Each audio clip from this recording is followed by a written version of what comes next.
Hello, everyone, and welcome to the Take 15 podcast. I'm Lauren Foster, and this is the show where we bring you short conversations with some of the world's most interesting and accomplished people. Today, we're talking about racism. It's a topic that's very personal to me. I grew up in South Africa and saw firsthand the brutal reality of apartheid's structural racism.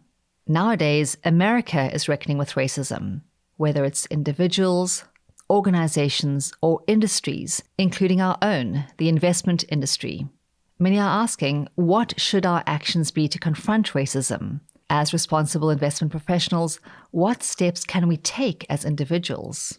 I turned to identity and diversity scholar Stephanie Creary, Assistant Professor of Management at the Wharton School of the University of Pennsylvania, for some insights. Stephanie has been engaged in issues around race, diversity, and identity personally and professionally for years. She tells us why this time feels different. She also explains her race framework, intended to encourage more people to talk about race in the workplace. Stephanie is a delight and had so much to share on the topic of race. I hope you enjoy our conversation as much as I did and that you reflect on what Stephanie shared. Stephanie Creary, welcome. It is quite a time to have you on the podcast. It seems everyone in America, certainly in corporate America and even around the world, is having conversations now around race. So conversations that they may have been avoiding or ignoring or didn't have time for. So what a time to have this conversation. And thank you so much for taking some time to join us today.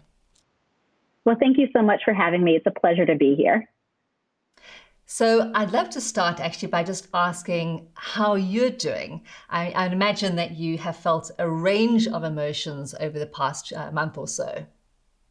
Yeah, so it's certainly a surreal experience.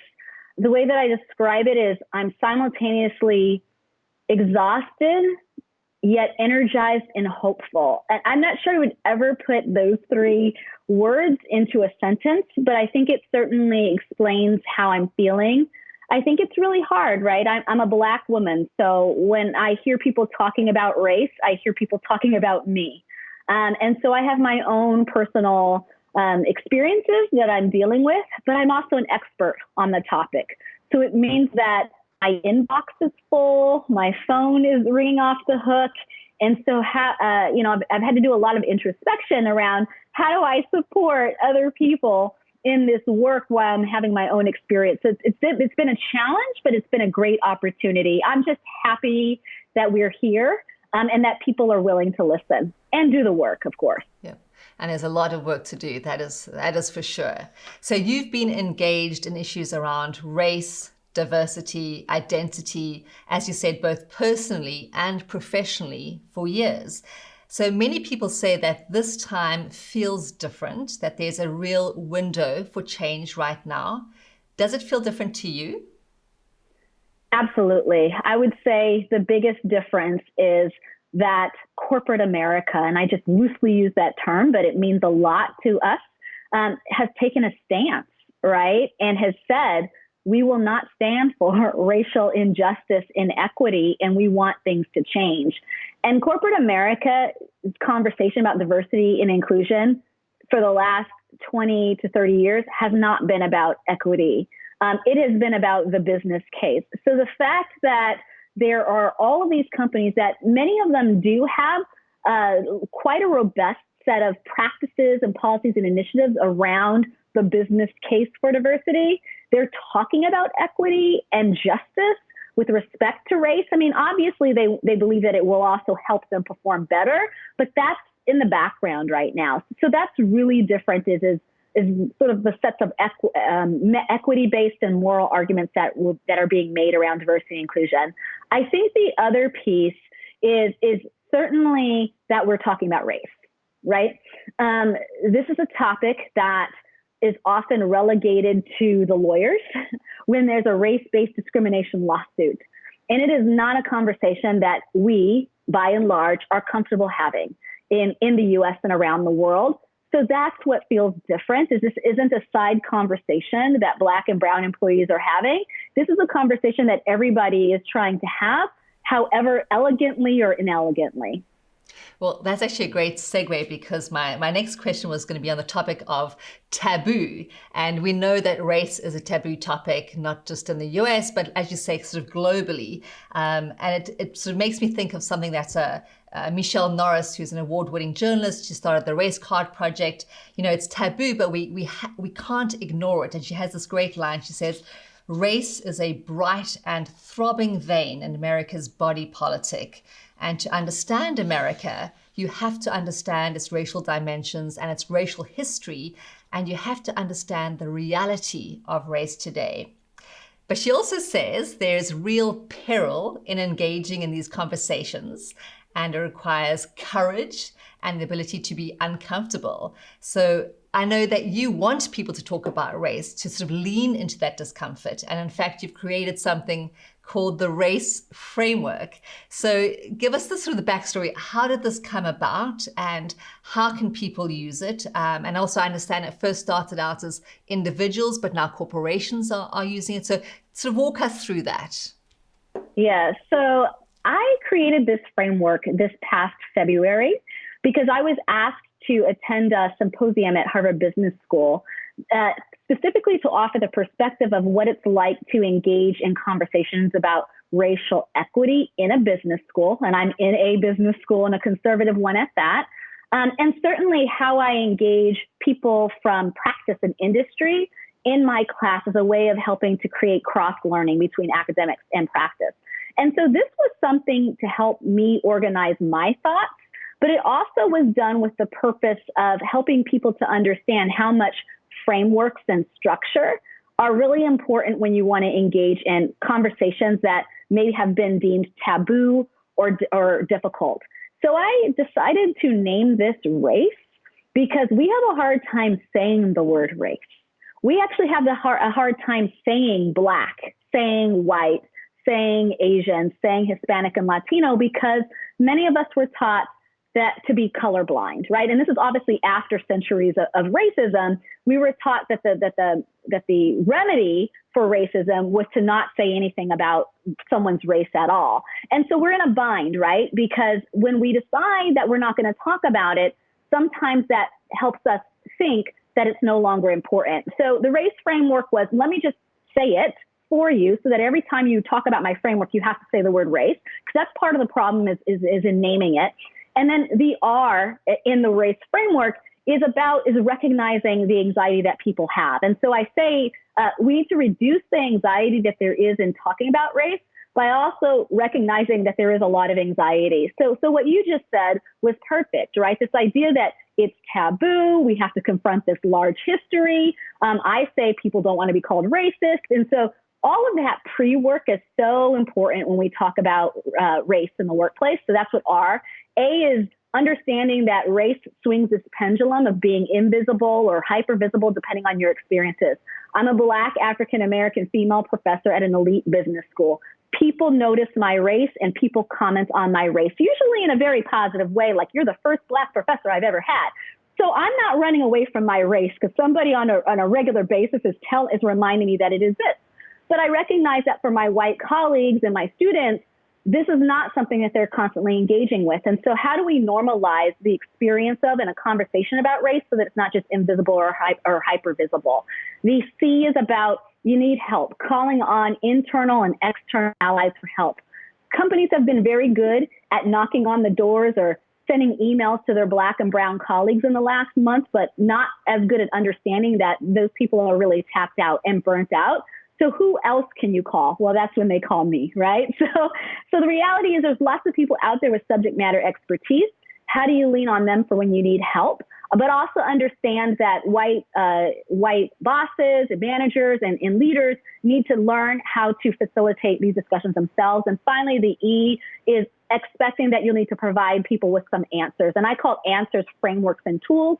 So an example of that is this race framework, the idea that it is a sort of a step-by-step way of orienting yourself to what you need to do to prepare so that you can actually do the hard work around race. Great. Actually, before we go on to the next question, I'm just going to quickly recap that for some of our listeners who might not have a pen at hand. So again, it's race. So R is reduce anxiety by talking about race anyway. A is accept that anything related to race is either going to be visible or invisible. C, call on internal and external allies for help. And E, expect you'll need to provide some answers, practical tools, skill-based frameworks like the one we just spoke about. So in fact, if a listener did want to find out more about that framework, where should they go for that? Yeah, so it's actually been published in a number of different outlets. So Knowledge at Wharton is a resource at the Wharton School, and it's titled How to Begin Talking About Race in the Workplace. So if you Google that through your search engine, it should pop up. I've been told in the few weeks that it's been out, it's already received more than 20,000 views, which is incredible to me, since this is the topic we're talking about. The World Economic Forum republished it as well. It's under a slightly different topic, but you can just pretty much Google the same title and under World Economic Forum, and you could see a reprint of it there. So that's where the tool exists. And what's been an interesting experience for me, because again, remember I told you I created this to organize myself to give a 10-minute talk. And as I've put it out there and certainly contextualized it around the current experience, I've had companies contact me directly to say, okay, so what if we want to use this to structure X, Y, and Z initiative that we want to do? Can we engage you in that, or how do we do that? So I find that people are finding it useful, which as an academic is always great news, considering a lot of what we do, we have a hard time translating it to practice. So I'm just happy that this seems to be resonating with people. That is great news. I'm curious, so when people do engage, either groups or companies engage in these conversations, what are some of the themes that emerge for our sort of Black and brown colleagues in terms of hurdles that they have to overcome in terms of the workplace? Yeah, so there's always conversations about career management, right? So hurdles around getting the support, the developmental support, the mentor and the sponsorship that they need, not having somebody who advocates openly for them for positions, because we know that as much as we would like to believe that organizations are a meritocracy, at some point you need people to advocate for your success. And so Black and brown colleagues often lack those resources. We often hear things about when it comes to the context of the day-to-day work experiences is feeling like they have a lot to contribute to the conversation, but being silenced in some capacity, being either talked over or just not engaged at all as a part of important initiatives.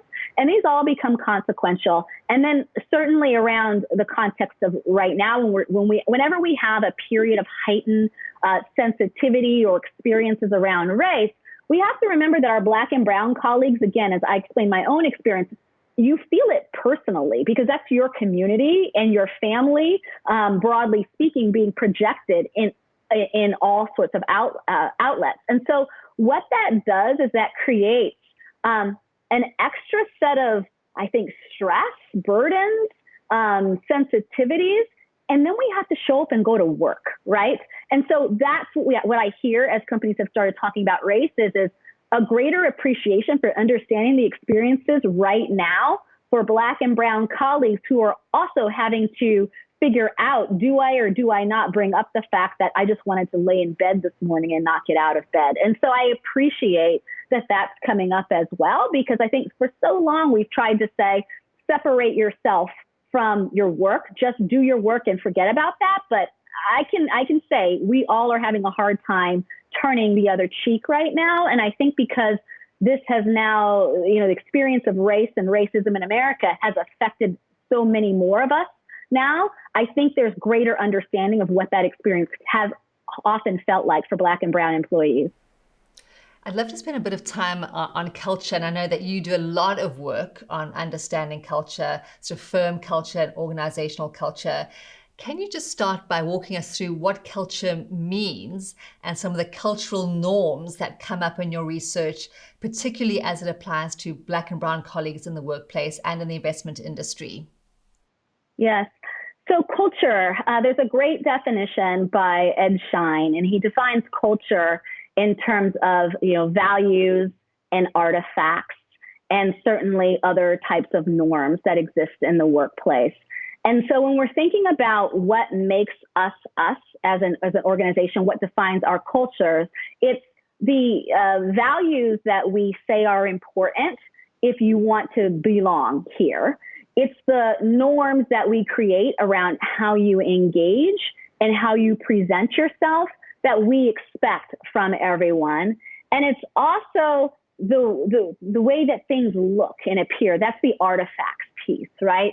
So when we think about that, let's think about self-presentation as a way to boil down culture into how I show up at work. So that would mean, from the perspective of values, I would have to use language and express to you, as somebody else who works here, that I believe the same things that you do. So if our value system here is a profit-driven mindset above everything else, I would have to communicate that I valued that same principle in order for you to believe that I belonged here. When we come down to norms of engagement and you think about the investment industry, people have to be quite assertive, right? Sometimes aggressive is a way in which you make the deal. Passive people have a hard time competing in this industry. And so for your Black and brown colleagues, one of the things to think about is, do they have the same license to engage assertively and aggressively as their white peers? And what research tells us, and the experiences of our Black and brown colleagues in investments tells us, is they do not, right? So Black men, and certainly Black women as well, have to give an appearance of being non-threatening. So toning down the volume at which they're speaking, the ways, the gestures that they're using, all become very important so that they don't come across as, in the context of a Black man, being a threat, or in the context of a Black woman being angry. And then finally, the last piece I'll put on here is around what you wear and how you engage. And so I try to share the example so that people can understand how ridiculous this is. But Black women's hair has been a long-standing challenge in corporate America and also in the financial industry, where the expectation is that Black women will look the same part as their white female peers, right? And there's an image around straight hair and makeup that is really important. But the reality is Black hair does not typically grow out of the head straight, right? There is an act that has now been made into law in 7 states in the U.S. It's called the Crown Act, and it's actually intended to prevent or to prohibit discrimination against people because of their hair. So I have dreadlocks, and so this in many companies would not be considered professional, but this law protects me from being either being fired or from in the hiring process. It tells an employer, you cannot discriminate against me because of my hairstyle. So these are some of the cultural practices that exist in the industry, but also broadly in corporate America, that are differentially and in a disparate way impacting the success of Black and brown employees. Can you talk a bit about this idea of code switching? You've just sort of given examples, but the term code switching might not be well known to listeners or viewers. Yeah, so code switching is a term that comes out of the study of language, of linguistics. And so code switching, for example, would be if you speak, I've seen this happen a lot. This actually happened to me the other day, where I had popped into a Zoom breakout room just to say goodbye to some people who were in that room, and I was in a different one. And they'd been speaking French because I caught it when I caught on. And as soon as they saw me pop in, they started speaking English because they were trying to sort of be inclusive. So the going back and forth between language. Another example of code switching, and this often happens in the context of how we think about Black employees, is there's a certain vernacular or a certain dialect that we might speak with our family members and with our friends that we don't use when we go to work because it would be considered unprofessional. Standard English, standard American English is the way to go. And so going back and forth between the standard American English and the language we use at home is really important. So that's where it comes from. And so the examples that I gave you around how, like, straightening my hair versus letting it be in its natural state is code switching, right? It's shifting to meet whatever we perceive as the dominant norm. Some industries, it's looked down upon. There's always been these rules around women, right? Do we wear lipstick or not? right? Do you have loose hair or not? Should it be long or not? Should you wear a dress or wear a pantsuit? And so the decisions that you make to conform to the dominant norms, that's code switching as well. Great. So I'd love to switch a little bit here to talk about the pipeline, switch for talent. And one thing we keep hearing is, oh, we just can't find the right talent. And we're hearing a lot about what we here in the US call historically Black colleges and universities, or HBCUs. And these are some of the country's strongest pipelines for recruiting Black talent. You've also mentioned that there's also a lot of bias associated with HBCUs when it comes to recruiting. And I'd love for you to just talk a bit more about that. Yeah. So what we have to remember is in the United States, there was a history of segregation and Jim Crow laws. And with these laws, it's a racial caste system, which basically said that Black and white people could not attend the same educational institutions, in addition to a lot of other things, right? So let's just narrow it to educational institutions right now. And so because everyone deserves to be educated, forward-thinking, progressive individuals created historically Black colleges and universities so that Black people could receive an education too, right? What has happened over time is they have become these amazing engines of keeping alive not only the incredible disparities that exist by race in this country, they've also been engines of hope for many Black Americans. And there are also people who attend these colleges, by the way, who are not Black. But this idea that out of all of this despair can be doctors, lawyers, presidents, et cetera, so on and so forth. So at the time, whereas they are a sign of their times, they've been incredibly important to the advancement of civil rights.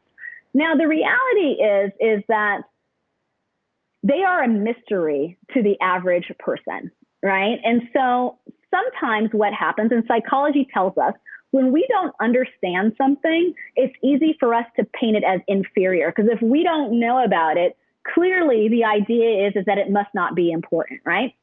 And so what we're dealing with in the context of historically Black colleges and universities is, one, because it's Black, right? And we've constructed Black as being inferior in this country for a very long time. So it seems inferior. And two, because we don't really know what goes on that way. And I'm using we generally, obviously. We don't know what goes on there. We have to assume that the education isn't as good as my school, as good as Wharton. When in reality, I just told you about how powerful an experience is for someone who goes to that institution. I've always gone to what we call predominantly white institutions, and I am quite envious of my brothers and sisters who've gone to HBCUs because they have such a clear, deeper understanding of their culture and their history and a positivity and a hope around it that I didn't have in my institution. So there's that. The other piece of it is that these colleges are often less expensive, right? And they give better scholarships. And so a lot of times people choose to go to them because they are less expensive options. At the same time, because we broadly don't know a lot about them, it's easy for some of us to question the quality of education. And so I think what I have learned is that a lot of work needs to be done to help the general public, especially white hiring managers, understand the value of an HBCU education if we're ever going to create these things as equal. Because they are, it's just we're dealing with the racism and the bias that we've already been dealing with, and we need to demystify, unfortunately, HBCUs in order for us to understand, go there, recruit from there, in addition to places like my university. So a lot of organizations are talking about increasing diversity, reaching out to HBCUs, fighting racism. I suspect many organizations don't have a plan, or maybe very early on in formulating that plan. So where does one start? Like, what is at the foundation of helping to dismantle racism? At the foundation is an audit of these systems. So I talked about the talent management system, and some companies have already been doing this work around gender. So how do we recruit and where do we recruit from? That's part of the talent management system. How do we decide and who has been promoted in our company is another part. Succession planning. So looking at those talent management, human capital systems and auditing and looking to see where are the disparities and what is the process And are there checks and balances? Oftentimes there aren't any checks and balances, which is why we still have these inequities, is important. And then the part that's even harder to do is to audit workplace culture. And so, yes, companies have surveys where they say Black and brown employees feel like this place is terrible and white employees feel like it's better, right? But what is lacking is an understanding of how do we make that better. And I certainly have some research that I've been working on for the past 2 years that is looking at, in sum total, there are hundreds of things that some of the more advanced companies have put into place to manage diversity, equity, inclusion. What they are not doing consistently is trying to see what those practices do. And so my research that I've been embarking on for the last couple of years is trying to link all of that activity, all of those initiatives to outcomes. And that's the type of audit-based work that needs to be done on a cultural level in order to help companies advance this conversation. So we're hearing a lot of companies talking about allyship. And I know your academic home is around building positive work relationships. And I've heard you say specifically between sort of minority groups and majority groups, or for example, managers and subordinates. Can you share some insights, for example, on how a white manager with a Black subordinate or a white colleague and a Black colleague at the same level, how can they develop a sort of an effective ally relationship given those dynamics? So this is especially timely because I just wrote a piece for Harvard Business Review. The title is something like How to Be a Better Ally to Your Black Colleague. And it actually uses another framework that I developed that predates race, and it's called LEAP. And I call it LEAP.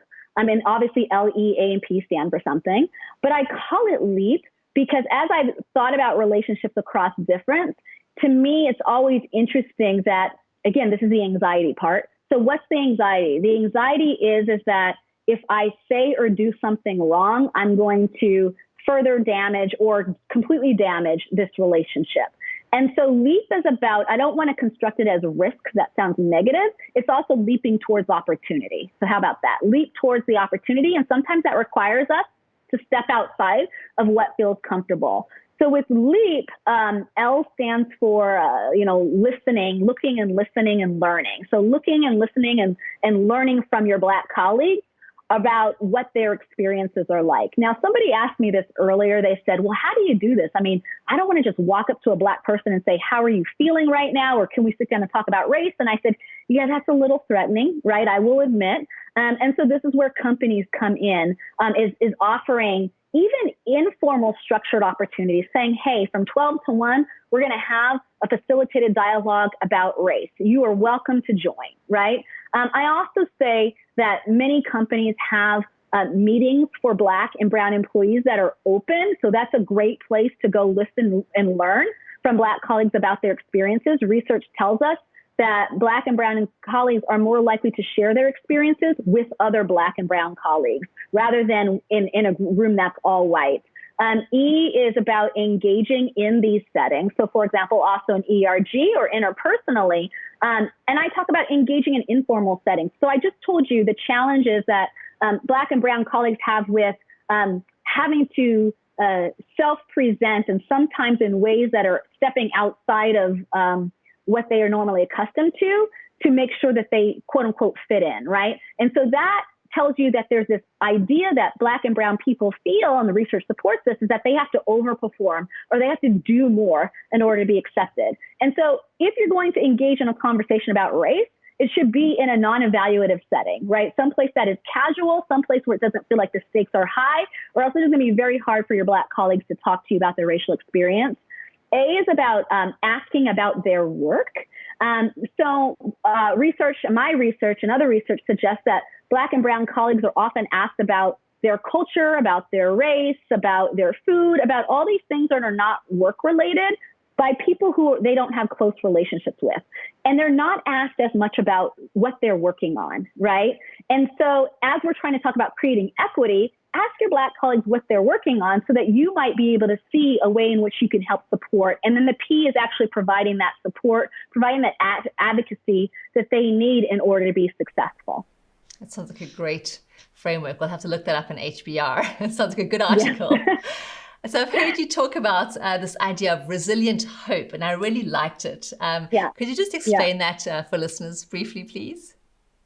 Yeah, so this is a paper that I'm working on. It's far away from being published, but it actually draws on an insight that my collaborator, Gianpiero Petriglieri, who's a professor at INSEAD, had about our experience of hope after Obama was elected the second time. And so Gianpiero, just by background, he's a management organizational behavior professor, but by training, he's actually a psychiatrist. So he used a lot of psychoanalytics in how he thinks about scholarship and teaching. And so his observation was that, people had this experience of unbridled hope the first time Obama was elected. So obviously those of us who voted for him and were happy about it, right? It was like hope, that was his message. It was really exciting. And then over the next 4 years, lots of things happened in society. And for those of us who supported him, we were really happy that he was reelected, but we felt like we'd been through some things. We felt like we'd been beat up a little bit, kicked around, but we were still hopeful about our future. And so as I take it to the present, and certainly as I think about our collective experiences right now with COVID, with racism, I think about my personal experiences just in being a Black professional for the last 25 years in a variety of industries. Resilient hope is this experience of ambivalence. So it's having both this positivity that the future can be better, but it's also there's this underlying discomfort or anxiety or negativity around I've been beat up a little bit. But in the case of resilient hope, the positive outweighs the negative. So it's this idea that I believe in my heart that things can be better, but I'm not coming at that from a perspective of ignoring how hard it has been and how hard it will be going forward. Love that idea. So when the sort of pandemic started, I started this tradition of ending the podcast with a sort of a ray of sunshine question. But before I get to the ray of sunshine question, I'm going to try something a bit different this time. So earlier I spoke about Michelle Norris and the Race Card Project. So I'm going to put you on the spot a little bit. I don't know if you know about the Race Card Project, the sort of 6 words. How would you distill your thoughts, your experiences or observations on race in just one sentence that has only 6 words? Wow. I'm an academic, right? That means nothing is concise. So you want me to share my observations about race? Your thoughts, your experience, anything. But it can only be 6 words, and it has to be on race and identity. Okay.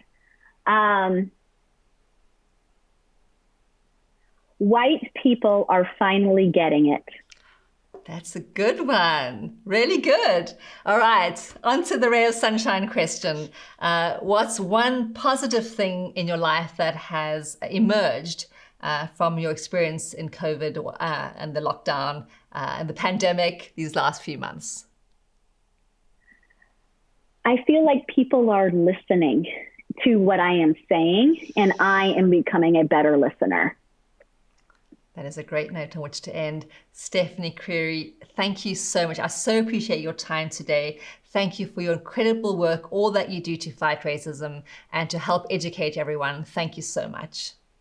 Thank you so much for having me. I've enjoyed my time with you. Take care. If you enjoyed today's episode, please consider rating and reviewing us on iTunes or wherever you're listening. We'd love to hear your thoughts, and it helps others find the show. Also, a quick reminder, this podcast isn't intended to provide expert advice on the topics we covered. If you need tax, accounting, or legal advice, please consult a professional. I'm Lauren Foster. Thanks so much for listening.